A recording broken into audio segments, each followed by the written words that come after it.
bersyukur atas kebaikan-Mu. Engkaulah Yesus Tuhanku. Semua ini untuk membentukku supaya ku hidup sesuai kehendak-Mu. Penyertaan-Mu selalu ku rasakan. Kau tak pernah tinggalkanku. Ku bersyukur, ku mengucap syukur dan mengucap syukur selalu. Tuhan, ku tetap percaya rancangan-Mu indah, rancangan-Mu indah selalu. Tuhan Yesus, Kau terindah.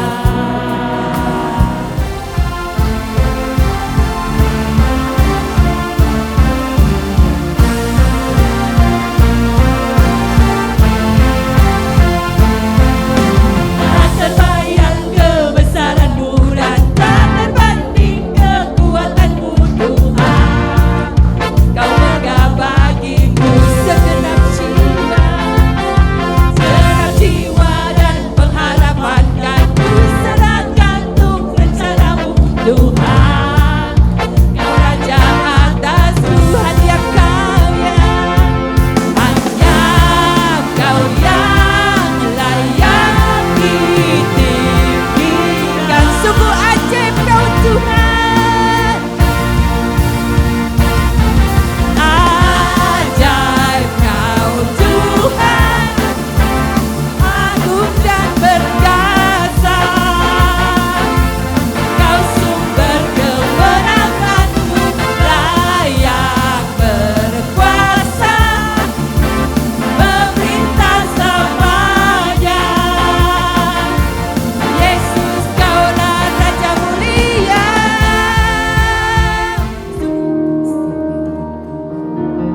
Kasih-Mu layakkan seluruh hidupku,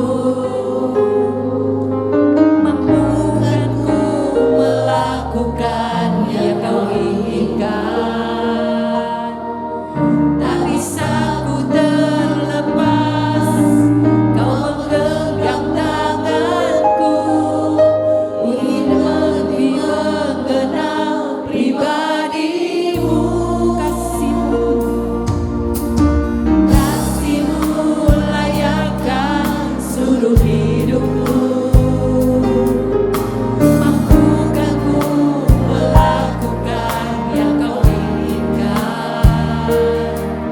Tak bisa ku terlepas, Kau menggenggam tanganku, ingin lebih mengenal pribadi-Mu. Sungguh kami terhubung denganmu, ku terhubung denganmu,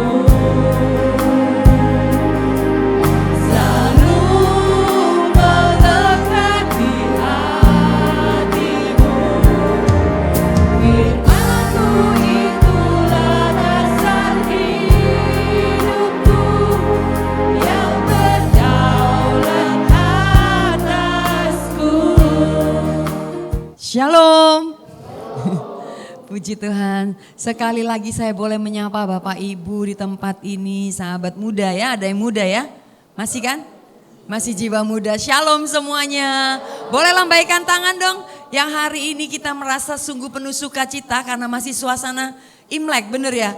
Suasana Imlek dan semuanya pakai baju-baju merah, di sini kelihatan. Coba toleh kanan kiri, lihat masih penuh dengan kasih Tuhan, bener? Kasih sebelahnya katakan Tuhan mengasihi dan mencintaimu. Love buat satu dengan yang lain. Gak pernah habis kasih Tuhan di dalam kehidupan kita sampai hari ini. Amin.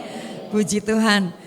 Kyonghi semuanya ya. Jangan lupa nanti pulang ambil angpau di Bapak Koordinator. Atau di ibu istri koordinator. Puji Tuhan ya, hari ini kita sudah dihantar lewat pujian penyembahan dan saya percaya setiap kita boleh rasakan kasih dan kebaikan Tuhan. Rasakan begitu luar biasa Tuhan dalam hidup kita. Kita masih suasana Imlek tapi kita tahu juga bahwa kita saat ini sudah masuk di masa Prapaskah. Benar ya? Di masa Prapaskah, masa penantian di mana kita diajak sama-sama untuk kita belajar. Untuk semakin menyadari relasi kita dengan Tuhan semakin lebih dekat, semakin menyadari kasih Tuhan di dalam kehidupan kita. Sebelumnya perkenalkan lebih dahulu, nama saya Lili Krisyawati. Saya diutus dari Persekutuan Doa Santo Matius Bintaro. Saya punya 1 orang suami dan 3 orang putra. Mungkin yang belum kenal, belum tahu, saya belum pernah dengar suami saya 1, anak saya 3, jangan dibalik ya. Anak saya yang pertama harusnya berumur 31 tahun, tetapi sudah berpulang ke rumah Bapak 21 tahun yang lalu. Jadi 10 tahun kurang 3 hari. Karena sakit pada waktu itu ternyata dokter mendiagnosa tipes dan sebagainya, ujung-ujungnya DB. Gitu ya. Lalu anak saya yang kedua berumur 28 tahun. Sekarang 29 tahun, kemarin ini Februari 28 tahun. Februari kemarin dia spesial. Tuhan berikan buat saya anak yang spesial dengan tinggi badan 145 sekian. Ya kan, tingginya segini, anak saya laki-laki juga, tetapi saya melihat penyertaan Tuhan yang luar biasa di dalam kehidupan anak saya. Karena apa? Diagnosa dokter di awal bahwa anak ini enggak bisa bertumbuh dan hanya seperti seonggok daging di tempat tidur seperti itu waktu kecil. Ternyata buat Tuhan itu tidak ada yang mustahil. Anak saya bertumbuh menjadi anak yang dengan tinggi yang 145, tetapi penyertaan Tuhan luar biasa. Tuhan berikan kemampuan di dalam bermain musik, Tuhan memberikan kemampuan dia bisa nyetir mobil sendiri tanpa custom juga. Dia juga saya pikir tidak bisa dapat pekerjaan di Indonesia dengan tinggi badan yang seperti itu karena tangannya, jari-jarinya juga trigger finger seperti itu ya. Jadi tidak bisa bertumbuh, tetapi Tuhan memberikan banyak kelebihan dan Tuhan memberikan otak yang cemerlang luar biasa. Karena dia sekolah juga dari SMP, SMA, kuliah tanpa tes, semua jalur prestasi. Tuhan sungguh luar biasa menyatakan kebesarannya. Dan ternyata Tuhan memberikan pekerjaan juga yang luar biasa sampai hari ini. Dan saya tahu itu karya Tuhan.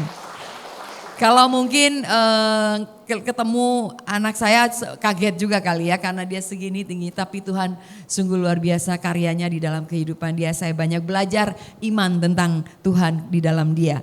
Anak saya yang ketiga laki-laki juga berumur 23 tahun, sudah selesai kuliah dan sudah bekerja juga. Puji Tuhan semua laki-laki. Jadi malam ini kita sama-sama akan men-sharingkan firman Tuhan. Temanya apa ya? Berbaliklah kepadaku. Ya kan, firman Tuhan mengajak kita untuk berbalik. Kita tahu masa Prapaskah mengajak kita untuk kita lebih lagi di dalam doa. Biasanya benar. Di dalam apa lagi? Puasa. Benar ya, puasa kan kita udah masuk masa puasa ya Prapaskah. Lalu diajak untuk beramal kasih. 3 hal ini yang Tuhan ajak kita di masa Prapaskah ini. Untuk kita semakin punya relasi lebih dekat dengan Tuhan. Pada saat relasi kita dekat dengan Tuhan lewat doa, waktu doa semakin bertambah, puasa, pantang dan puasa. Lalu beramal kasih di dalam kehidupan kita, kita semakin menyadari ternyata kasih Tuhan itu luar biasa buat saya dan Bapak Ibu. Dari mana buktinya? Kita sudah hafal Yohanes 3 ayat 16. Karena akan dunia ini sehingga supaya setiap orang yang percaya kepadanya tidak binasa, melainkan beroleh hidup yang kekal. Bapak Ibu, kasihnya itu tidak terbatas, benar? Kasihnya itu agape, nggak ada pamrih. Dia mau rela mati untuk memberikan nyawanya buat siapa? Buat saya dan Bapak Ibu. Untuk menyelamatkan kita. Kalau enggak kita nggak ada di tempat ini. Kalau enggak kita nggak diselamatkan. Tetapi itu yang Tuhan janjikan buat kita semua. Karena itu kasih yang besar tentunya diberikan buat kita. Kita nggak hanya tinggal diam. Apa yang kita mau lakukan? Kita mau nanggapi kasih itu. Salah satunya kita menanggapi kasih Tuhan. Kita diajak di masa Prapaskah. Yuk kita berbalik. Mungkin kita ada yang sudah keluar dari rel Tuhan. Mungkin kita sudah ada di waktu saat-saat atau kondisi kita mengalami kekeringan. Atau juga kita merasakan udah kayaknya Tuhan itu gak ada. Kayaknya Tuhan itu gak sayang. Kayaknya Tuhan itu susah dicari. Mungkin saat-saat atau rasa itu ada di hati kita. Tetapi malam ini kita diingatkan kasihnya itu dia buktikan lewat pengorbanannya, kita mau menanggapi. Dengan kita berbalik kepada Tuhan, dengan kita masuk di dalam pertobatan. Bapak Ibu, waktu saya pernah pelayanan ke Tangerang, saya pelayanan di Tangerang, kalau kita naik mobil biasa kita pakai Google Map ya atau Waze itu ya. Lalu saya pulang karena tempatnya agak jauh, saya bingung pulang saya pakai Waze. Begitu saya nyalakan Waze jalan terus saya tinggal ngikutin gitu, percaya aja sama Waze itu ya. Jalan-jalan tiba-tiba masuk di jalan kecil di Tangerang itu masuk jalan kecil. Ujung-ujungnya semakin lama semakin gelap. Saya bingung, loh kok semakin gelap? Begitu saya mulai nyalain lampu gitu ya, lampu yang jauh itu. Ternyata di kanan kiri saya kuburan. Kuburan itu loh ada jalan kuburan orang-orang Chinese ya di Tangerang. Itu Waze-nya masuk lewat situ. Saya kan gak tahu ya, saya takut banget. Saya salah jalan. Saya bilang saya salah jalan. Lalu apa saya bilang sama teman saya, wah kacau, sebelah kanan kiri udah sepi, gelap banget bener. Hanya lampu mobil saya gitu kan, gak ada apa-apa. Begitu dibuka nyalain cek, loh kanan kiri kenapa ada bongpai begitu ya. Lalu saya akhirnya saya bilang sama teman saya, putar balik kita salah jalan, putar balik. Saya bilang begitu, akhirnya putar balik. Berbalik pada waktu saya salah jalan, saya nggak terus melewati itu, mungkin saya nggak tahu apa yang ada di depan gitu ya, atau bisa tembus juga atau enggak saya nggak tahu. Akhirnya saya putar balik dan saya lewat jalan lain. Akhirnya saya tiba dengan selamat. Bapak Ibu sama seperti itu di dalam kehidupan kita. Terkadang kita bisa ada saat-saat kita salah jalan, ada saat-saat di mana kita kehilangan kontak dengan Tuhan gitu ya, lost dengan Tuhan ya. Lalu kita kalau pakai Waze biasanya kita pakai. Terus pernah nggak kita ngalamin, kita cari-cari, kita kehilangan, kita lost gitu ya. Caranya gimana supaya kita bisa nemu kembali? Recenter, benar, ya kan? Di-center kembali, balik lagi, ya kan? Dibalikin lagi supaya kita bisa tahu jalannya. Oh ternyata tadi harusnya belok kanan, harus belok kiri. Jadi nggak dibiarkan itu jalan salah, tetapi kita harus balik lagi ke center. Kita harus kembali lagi bisa melihat jalan yang ditunjukkan dari Waze itu.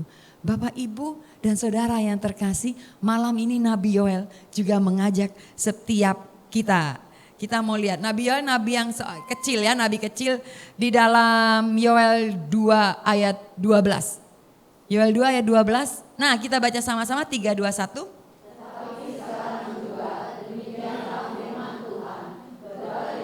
Padaku dengan segenap hatimu, dengan berpuasa. Demikian firman Tuhan, syukur kepada Allah. Bapak Ibu pada waktu itu bangsa Israel menjauh dari Tuhan. Waktu itu bangsa Israel nggak kapok-kapok gitu ya.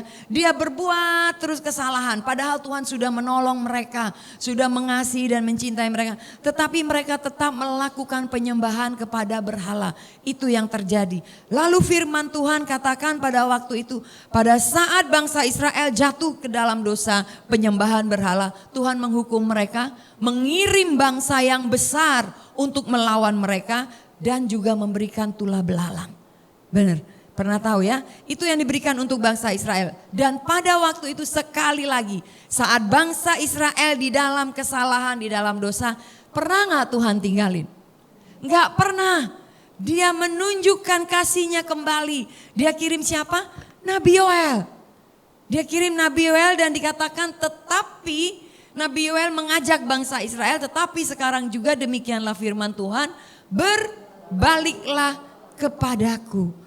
Tuhan minta bangsa Israel untuk berbalik kepada Dia. Tidak lagi menyembah berhala. Itu yang dikatakan. Firman Tuhan ini selalu kita dengar saat kapan? Kemarin, masa awal Prapaskah, hari apa? Rabu Abu. Dan firman ini selalu ada di hari Rabu Abu. Diingatkan buat kita untuk kita berbalik kepada Tuhan. Sekali lagi bukan berarti kita sudah, saya nggak pernah jauh dari Tuhan, saya nggak pernah berbuat dosa yang terlalu besar mungkin seperti itu. Tapi kita tahu ada masa-masa di mana kita mulai kurang waktu berdoa, mengalami kekeringan. Masa-masa di mana kita mulai iri lihat orang yang sukses. Ada waktu di mana kita kecewa dengan seseorang yang menyakiti kita. Itu yang mungkin kita pernah alami di dalam kehidupan kita. Tuhan Yesus selalu minta kita lewat firman Tuhan ini juga, ayo kita berjuang untuk kita bisa menjadi serupa dengan Dia. Karena apa? Karena Tuhan ciptakan kita segambar dengan penciptanya, serupa. Kalau segambar berarti sama, benar? Tidak sama di dalam hal dosa, tetapi sama di dalam karakter kehidupan kita. Tuhan itu penuh kasih, Tuhan itu penuh cinta, Tuhan itu penuh kesabaran, kemurahan. Apakah kita sudah mengalami itu semua atau kita sudah punya itu semua? Tuhan itu Maha Pengampun, benar? Apakah kita sudah mengampuni orang-orang yang menyakiti kita? Bapak Ibu, malam ini kita diingatkan di masa Prapaskah ini bahwa Tuhan mengajak kita untuk berbalik kepada Dia. Saya punya seorang suami saya dulu pelayanan di anak muda setelah bertobat. Nanti saya cerita tentang suami saya. Setelah bertobat, suami saya mendampingi anak muda. Ada seorang anak muda narkoba, lalu dia bukan hanya narkoba, preman yang dilakukan apa? Dia itu suka malak dulu gitu ya. Suka malakin orang kayak begitu. Lalu satu hari dia itu ternyata pernah malakin taksi. Dan ada ibu-ibu di dalamnya. Taksinya itu supirnya sampai luka telinganya. Seperti itu yang dilakukan gitu kan. Dan ada ibu-ibu di situ. Yang terjadi Bapak Ibu, waktu saya ngajak dia untuk sharing kesaksian waktu udah lama. Di satu PD, tiba-tiba di toilet itu ada ibu-ibu datengin dia. Mas, saya bersyukur loh ternyata Mas sudah bertobat. Dulu saya yang ada di dalam taksi, kata ibu itu. Tuhan bisa pertemukan seperti itu. Dan anak ini apa yang terjadi? Dia udah makai narkoba, dia sudah jadi bandar, sudah jadi preman, sudah jadi tukang yang malak seperti itu ya, pokoknya semua lengkap, paket lengkap. Sampai satu hari anak ini ditemukan suami saya di depan gereja, lagi duduk, didatengin, tuh ditanya lagi ngapain, nunggu orang, mau ngapain, mau dibunuh, kata dia kan. Dia lagi marah dengan seseorang di dalam gereja, dia lagi tungguin. Lalu diajak ngobrol, akhirnya puji Tuhan anak ini mau. Singkat cerita, anak ini ada sebuah perkumpulan, akhirnya kami kenalkan di sebuah yayasan yang anti drug gitu ya. Di situ dia dibina di situ dan dia menjadi tim di situ dan dia bertumbuh menjadi orang yang baik. Keluar masuk penjara udah biasa buat dia gitu ya. Dan itu jadi anak yang baik. Tapi berjalan waktu, tiba-tiba apa yang terjadi? Tantangan, godaan pada waktu dia sudah bertobat, apakah semuanya akan tetap baik? Tantangan itu banyak, godaan banyak. Akhirnya dia balik lagi. Setelah dia udah berbalik kepada Tuhan dari hidup dia yang lama, dia berbalik lagi jatuh. Dia hilang dari komunitas. Sampai akhirnya sekian lama, satu hari saya ketemu di daerah Bintaro. Waktu saya mau menyeberang jalan, ada seorang yang panggil saya. Tante, katanya dia kan, dia teriak. Lalu saya toleh, ternyata anak itu. Dan anak itu sudah menjadi kulitnya hitam. Seperti itu ya, menghitam gitu kan, agak mengelupas. Dia ternyata memang udah kena HIV gitu ya. Karena dari pakai drugs waktu itu kena HIV dan akhirnya udah AIDS waktu itu. Bapak Ibu, dan waktu itu ketemu salaman gitu ya. Kamu kemana aja selama ini, saya bilang. Ada, aku di sini jadi tukang parkir, kata dia. Jadi tukang parkir, tapi saya nggak pernah ketemu. Lalu dia jadi tukang parkir di situ. Lalu saya bilang, yuk balik, saya bilang begitu. Ya nanti, dia bilang. Singkat cerita saya kembali, saya pulang, saya cerita suami saya, lalu cerita sama kakak rohani dari suami saya yang ngurusin anak narkoba. Dan besoknya sama kakak rohani kami itu dicari anak ini, dicari. Hari itu adalah hari di mana waktu itu ada kerahiman ilahi. 2 hari dibuka gereja untuk pengampunan dosa, benar? Ya kan, dari Vatikan waktu itu tahun 2016 kalau tidak salah. Nah waktu itu setiap gereja mengadakan pengakuan dosa selama 2 hari. 24 jam waktu itu dibuka gereja untuk pengampunan. Bapak Ibu waktu itu lalu anak ini dicari dan ketemu di tempat yang berbeda, diajak masuk. Masuk kata gitu kan. Masuk dia ikut sama kakak rohani saya, lalu diajak ngobrol, lalu dihantar ke Romo. Dia mau bertobat. Lalu diminta untuk ngaku dosa, dia mau juga ngaku dosa dan dia ngaku dosa sama Romo. Dia ceritakan semua apa yang dia alami, dia ceritakan semua apa yang dia lakukan dan dia mengaku dosa. Singkat cerita setelah mengaku dosa, dia merasakan kelegaan. Dia berbalik lagi kepada Tuhan. Ternyata 1 minggu setelah dia mengaku dosa, dia jatuh di rumahnya dan pulang ke rumah Bapak. Singkat sekali, Tuhan gak mau dia jatuh sekian lagi kalinya, lalu di dalam kondisi dia sudah bertobat demikian, habis pengakuan dosa, dia dibawa pulang oleh Tuhan. Bapak Ibu, yang saya mau ceritakan di sini bahwa pada saat kita sudah berbalik kepada Tuhan, terkadang godaan, tantangan itu masih ada dan selalu ada di dalam kehidupan kita. Dan itu yang terjadi, akhirnya anak ini sampai berpulang, dia ternyata tetap berjuang untuk menjadi serupa dengan Kristus. Tapi namanya manusia tidak punya kemampuan dengan diri sendiri. Dia memerlukan Tuhan, tapi dia jauh dari Tuhan, dia hilang dari Tuhan dan dia tidak mampu melakukan itu. Tetapi Tuhan tidak pernah berhenti menunjukkan kasih-Nya. Meskipun dia berdosa, dia tetap Tuhan tunjukin kasih-Nya. Tuhan buat dia ketemu saya, lalu besoknya ketemu lagi dengan kakak rohani saya, sampai dia ketemu dengan Romo, melakukan pengakuan dosa dan Tuhan panggil, Tuhan jemput di waktu yang tepat. Kasih-Nya gak pernah habis buat saya dan Bapak Ibu yang terkasih. Karena itu kita perlu berbalik kepada Tuhan.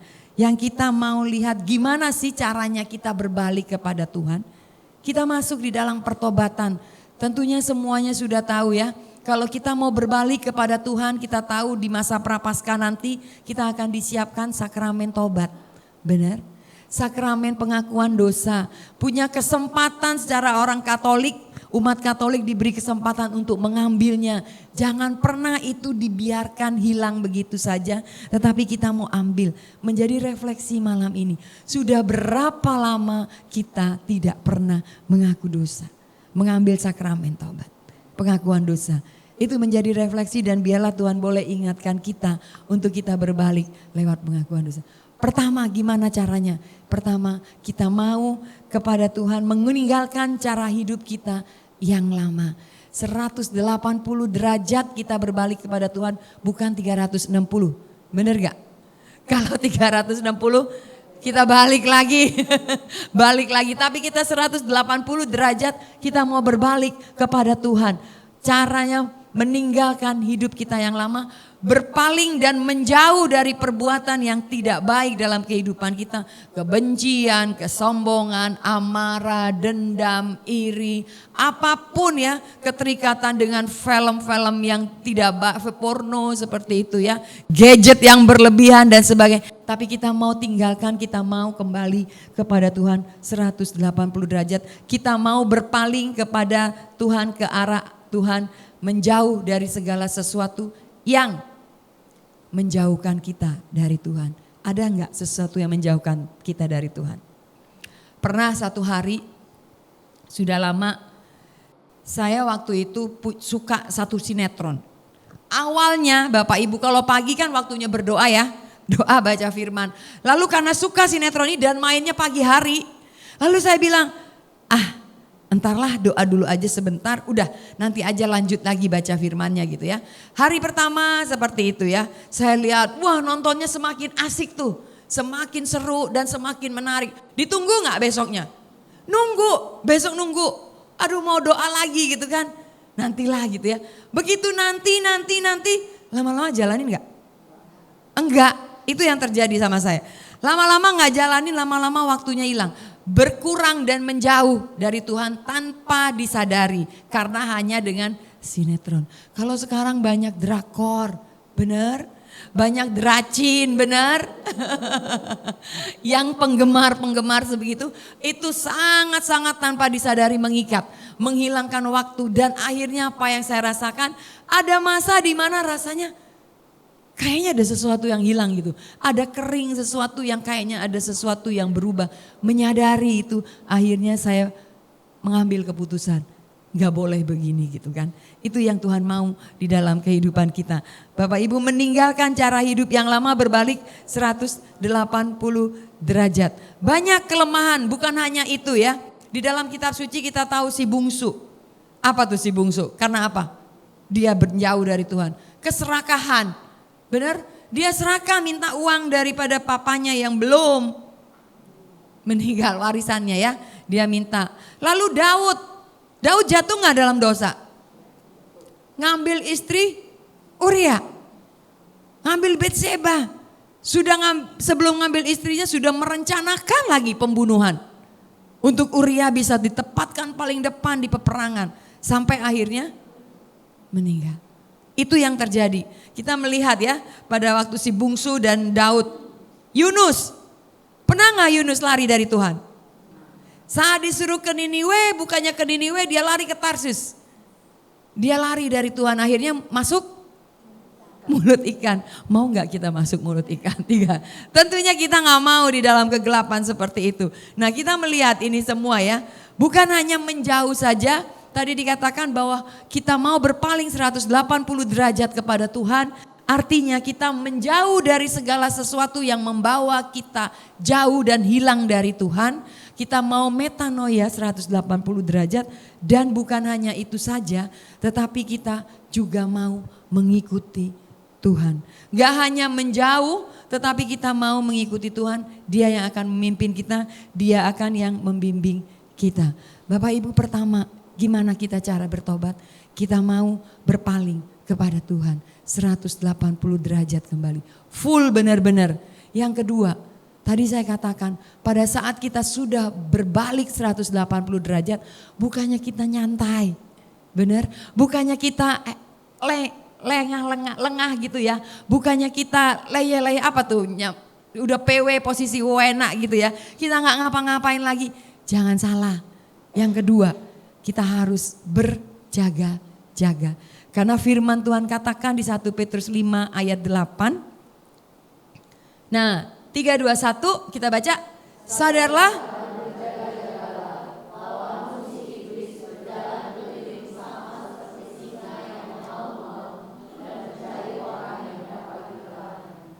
Demikian firman Tuhan, syukur kepada bahwa kita sudah masuk di dalam pertobatan, kita sudah berbalik kepada Tuhan, kita perlu berjaga-jaga, sadarlah dan berjaga-jaga. Siapa lawanmu? Si iblis. Dikatakan berjalan, berkeliling, dia gak diem, dia berkeliling muter-muter di sekitar kita seperti singa yang mengaum-ngaum dan mencari orang yang dapat ditelannya. Kalau ada orang yang dapat ditelan, ada gak yang gak dapat ditelan? Pasti ada. Harusnya kita semua bukan orang-orang yang dapat ditelan. Tapi kita orang-orang yang tidak dapat ditelan. Karena apa? Karena kita selalu mengerti kebenaran firman. Selalu punya waktu doa. Amin.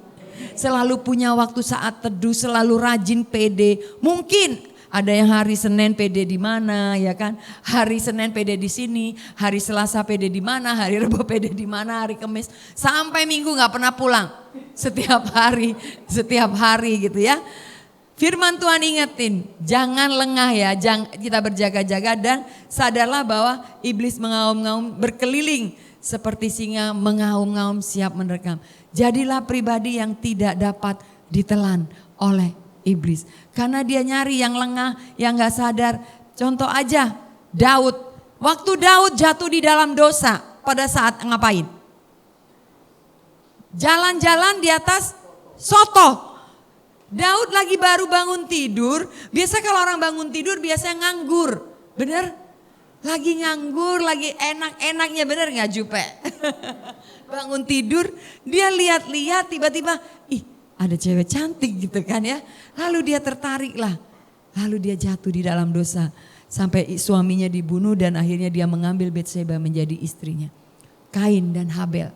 Kita lihat. Ada di Kejadian 4, 6 sampai 7. Ada gak ya aku minta? Ada ya. Kita baca sama-sama, saya minta yang wanita baca yang genap. Yang pria baca yang ganjil. 3, 2, 1. Firman Tuhan kepada Kain. Bapak-bapak?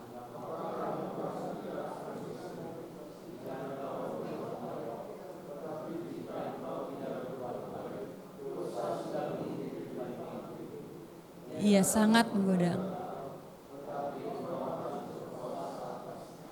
Puji Tuhan. Dikatakan waktu itu Kain dan Habel. Waktu itu Kain iri terhadap Habel karena persembahannya tidak diterima oleh Tuhan. Pada waktu itu Kain tidak berseri-seri mukanya dan dikatakan mengapa hatimu panas dan mukamu muram. Dikatakan karena Kain lagi iri, lagi benci, lagi marah sama Habel karena Habel yang diterima persembahannya. Tapi firman Tuhan sudah ingatkan di ayat 7 kita lihat. Tetapi jika engkau tidak berbuat baik, dosa sudah mengintip di depan pintu. Ia sangat menggoda engkau tetapi engkau harus berkuasa atasnya. Harusnya yang tidak dapat ditelan oleh iblis adalah orang yang bisa berkuasa atas dosa, atas kelemahan-kelemahan kita. Tetapi Kain kita lihat Tuhan udah ingetin, hati-hati loh. Dosa sudah mengintip di depan pintu. Kalau ngintip itu yang masuk, yang kelihatan apanya dulu biasa kalau ngintip? Kepalanya bukan. Gak mungkin sama badannya ya kalau ngintip ya. Pasti kepalanya gitu ya. Tetapi karena dia gak sadar. Dibilang belum masuk semuanya loh. Baru ngintip dosa itu. Tetapi akhirnya apa yang terjadi? Yang terjadi Kain tidak berkuasa atas itu. Dan dia akhirnya punya dendam dan marah akhirnya membunuh daripada Habel. Bapak Ibu, kita melihat kalau kita tidak berjaga-jaga, kalau kita tidak sadar dan berjaga-jaga bahwa si iblis itu selalu berkeliling mengaum seperti singa dan siap menerkam dan menelan orang yang bisa ditelannya. Itu yang dilakukan oleh Habel. Dilakukan oleh Kain. 7 dosa pokok yang Kain lakukan yaitu dari iri hati. Ada kemalasan, ada kesombongan, ada keserakahan ya kan. Ada apa lagi? Ada ketamakan, hawa nafsu dan sebagainya. Lalu yang ketiga, gimana kita bertobat? Sadari juga bahwa upah dosa itu adalah maut. Upah dosa itu adalah maut. Kita gak bisa memperoleh apa yang Tuhan janjikan tadi ya kan. Karena begitu besar kasih Allah akan dunia ini. Dan seterusnya untuk memperoleh hidup yang kekal bagi setiap kita. Berbalik kepada Tuhan dan bertobat seperti apa yang Tuhan kehendaki. Kita lihat di ayat 12 tadi dari Yoel 2 ayat 12 dikatakan. Tetapi sekarang firman Tuhan berbaliklah kepadaku dengan segenap hati diminta. Bertobat yang gimana? Yang sungguh-sungguh dengan segenap hati. Kalau saya tanya lagi, kalau ada bertobat yang sungguh-sungguh, ada gak yang gak sungguh-sungguh? Ada. Bertobat yang gak sungguh-sungguh ada. Kita lihat Saul. Bapak Ibu pada waktu itu Saul disuruh diperintahkan oleh Tuhan melalui Nabi Samuel waktu itu dikatakan kamu harus membunuh semua, Tuhan akan membantu bangsa waktu itu bangsa daripada Israel waktu itu dikatakan akan menghancurkan bangsa Amalek, kamu bunuh semua bangsa Amalek, semua rajanya semua nggak ada satupun yang tersisa. Apa yang dilakukan Saul? Dia tidak bunuh semua. Raja Agagnya dia bawa pulang. Kambing dombanya yang kurus-kurus semua dibunuh, tapi yang gemuk-gemuk dia bawa pulang. Lalu ketahuan oleh Tuhan. Dan dia katakan lewat Samuel bahwa kamu sudah tidak melakukan apa yang Tuhan perintahkan. Dia melakukan tidak seperti yang Tuhan mau. Dia sudah berdosa. Dan Bapak Ibu dikatakan di firman Tuhan. Pada waktu itu Samuel menegur Saul. Dan Saul katakan, iya aku menyesal. Nanti bisa baca sendiri ya dari 1 Samuel 15 ayat 24 sampai 31 dikatakan di situ, iya aku menyesal. Tetapi dia katakan, tetapi rakyat yang mau bawa kambing domba. Jadi waktu dia udah tahu salah, dia ngaku menyesal, tapi dia tidak mau menyadari bahwa itu kesalahan dia. Dia lempar sama orang. Namanya kambing, Kambing hitam. Iya, namanya kambing. Jadi cari kambing hitam seperti itu. Kalau orang bersalah, menyalahkan orang lain, itu yang terjadi dengan Saul. Gak sungguh-sungguh. Lalu dibilang, setelah ini Tuhan katakan kamu gak akan jadi raja. Lalu Saul katakan, tolong berikan hormatmu kepadaku, dia katakan kepada Samuel. Dia katakan, tolong jangan tinggalin aku nih di depan rakyat. Malu seorang raja ditinggal oleh nabi gitu ya. Jadi dia bilang, tolong jaga hormatku, aku akan menyembah kepada Tuhan. Menyesal, dia tahu dia melanggar perintah Tuhan, tapi dia tidak mau benar-benar bertobat. Dan dia katakan dia mau menyembah Tuhan, tetapi tolong kamu jangan pergi dari hadapan aku. Supaya rakyat itu gak tahu kalau dia itu bersalah kepada Tuhan. Setidaknya dia punya harga diri masih dihormati oleh rakyatnya. Dan akhirnya itu yang dilakukan oleh Saul. Tapi apa yang Tuhan berikan, kerajaan jadi raja dicabut daripada Saul. Kita melihat daripada Saul yang tidak sungguh-sungguh. Tapi kita mau melihat gimana pertobatan yang sungguh-sungguh. Kita mau lihat daripada Daud. Daud waktu dia mengambil Batseba sebagai istri dari Uria, apa yang terjadi? Anaknya sakit ya, sakit keras. Lalu Daud waktu itu berkabung. Dia di tanah, dia langsung tidak makan, tidak mandi dan sebagainya. Dia menunggu jawaban daripada Tuhan. Tetapi akhirnya anaknya mati. Dan pada waktu anaknya mati, apa yang dilakukan oleh Daud? Dia menyesal waktu ditegur oleh Nabi Nathan ya, menyesal. Lalu apa yang dilakukan oleh Daud? Dia bangkit, dia mandi, dia berurap, lalu dia menyembah Tuhan. Pada waktu dia menyesal, dia tidak hanya berhenti sampai di menyesal. Tetapi dia sungguh-sungguh datang kepada Tuhan dan dia menyembah Tuhan. Itu yang dilakukan oleh Daud. Beda dengan yang dilakukan oleh Saul. Anak bungsu, kita juga lihat anak bungsu. Anak bungsu waktu minta warisan kepada ayahnya, ya kan sebelum ayahnya, dia pergi hura-hura, dia pergi pakai semua uangnya habis, dia makan aja sampai susah. Lalu kita mau lihat di dalam Lukas 15 ya ayat 17. Kita lihat bagaimana tadi kita baca sama-sama 3, 2, 1. Lalu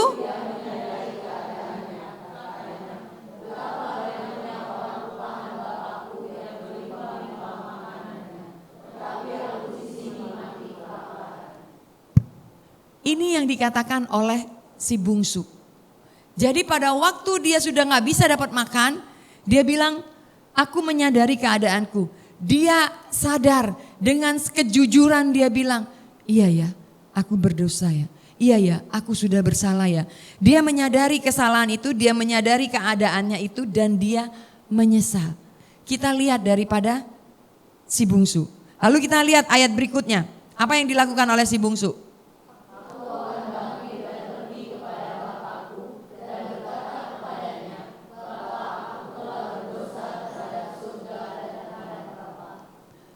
Orang yang mau sungguh-sungguh berbalik kepada Tuhan. Setelah tadi menyesal, menyadari ada yang gak beres dalam dirinya. Dia lalu bangkit, dia katakan bahwa dia akan kembali kepada bapaknya. Dan mengaku dengan kerendahan hati, punya kerendahan hati. Selain pertama jujur, mengaku dengan segala kerendahan hati. Bapa, aku telah berdosa terhadap Bapa. Mudah, bukan hal yang mudah untuk orang mengaku dengan segala kerendahan hati bahwa dia sungguh-sungguh berdosa. Dan itu dilakukan oleh si bungsu. Dia mau berubah, dia mengaku benar dia itu bersalah dan dia berdosa. Ayat selanjutnya 20, ayat 20.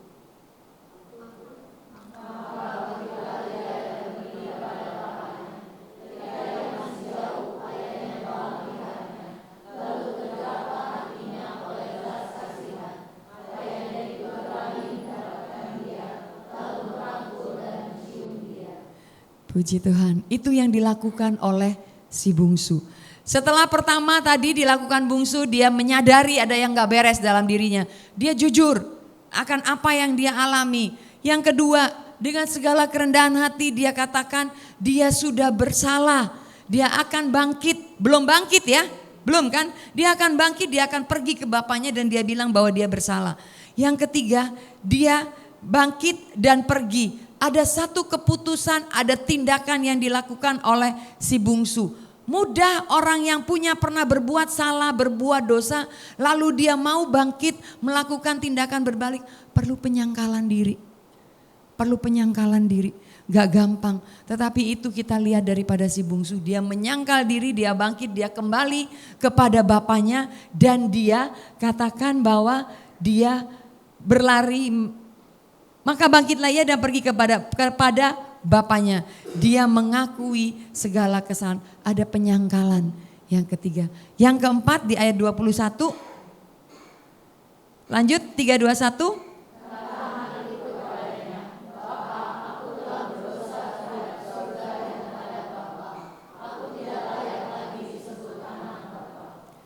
Jadi yang terakhir, datang mohon pengampunan kepada bapaknya. Tadi dikatakan bahwa bapaknya dari jauh lihat udah menyambut dia. Jadi kita mau belajar dengan kita bertobat. Kita mau berbalik kepada Tuhan. Kita mau berpaling 180 derajat. Menjauhi apa yang membuat kita jauh dari Tuhan. Menjauhi apa yang membuat kita menolak Tuhan. Dan kita mau kembali lagi kita menyadari bahwa kita perlu berjaga-jaga di dalam kehidupan kita. Menyadari iblis selalu berkeliling mengaum mengelilingi siap menelan orang yang dapat ditelannya. Lalu kita nyadar ternyata upah dosa itu maut. Gimana caranya untuk berbalik yang dengan sungguh-sungguh, dengan segenap hati. Belajar dari Daud, belajar dari si bungsu. Gak mau belajar dari Saul yang hanya mau menyesal tapi tidak ada tindakan apapun. Tapi si bungsu menyesal dan dia mau bangkit, bukan hanya rencana tetapi dia bangkit dan pergi kepada bapaknya. Ada tindakan, ada action. Di masa Prapaskah ini kita semua diajak untuk kita menanggapi kasih Tuhan dengan pertobatan yang sungguh-sungguh. Pada saat pertobatan itu sungguh-sungguh, hasilnya ada perubahan di dalam kehidupan kita semua. Puji Tuhan, mari malam ini kita sama-sama katakan lewat pujian ini, kita mau hidup kita semakin diperbaharui, kita mau hidup kita semakin jadi serupa dengan Tuhan. Dan kita mau katakan semuanya. Bapak Ibu dan Saudara terkasih, kalau tadi saya lupa ya, tadi saya mau sharing tentang suami saya. Suami saya dulu pernah jatuh di dalam narkoba. Rismon waktu itu ya, jatuh di dalam narkoba, terus ternyata punya kuasa gelap seperti itu ya. Singkat cerita, kuasa gelapnya banyak banget gitu ya, ilmu kebal dan sebagainya itu ya. Waktu dia di Malang ada gerakan anti Cina di situ ya. Jadi dia takut, dia lari pulang kampung, dia berilmu, dia cari ilmu di situ dan dia menjadi sungguh dulu katanya kebal, dibacok apa nggak bisa gitu ya. Tetapi itu semua menjadi sesuatu yang tidak baik di mata Tuhan, yang tidak berkenan kepada Tuhan. Sampai satu hari Tuhan boleh taruhkan di dalam hati dia untuk dia bertobat, dia untuk kembali berbalik kepada Tuhan. Begitu banyak kesalahan, begitu banyak dosa menduakan Tuhan, tetapi kasih Tuhan tidak pernah habis ditunjukkan sampai akhirnya Tuhan mengulurkan tangannya kepada dia untuk dia berbalik kepada Tuhan dan mengakui semua kesalahan dan pelepasan yang dilakukan berkali-kali, dan Tuhan memulihkan dia dan dia boleh mendampingi anak muda yang saya katakan waktu itu. Singkat cerita, Tuhan pulihkan suami saya dari semua yang dia alami. Apapun jadinya malam ini, kalau kita masih terikat dengan sesuatu yang mungkin tidak berkenan kepada Tuhan, kita mau berbalik sungguh-sungguh kepada Dia.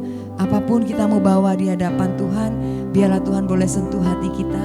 Kita boleh sama-sama lewat pujian ini katakan, Engkau sekarang dan selamanya, Tuhan, Tuhan berkati, ya Tuhan, Tuhan berkati.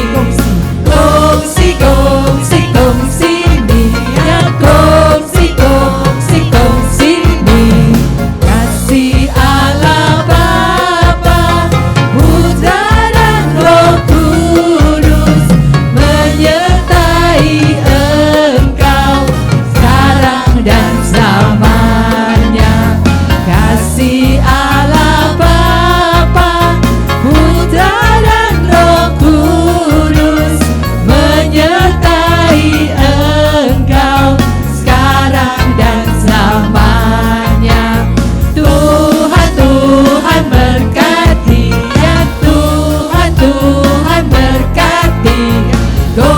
kongsi, kongsi, kongsi nih.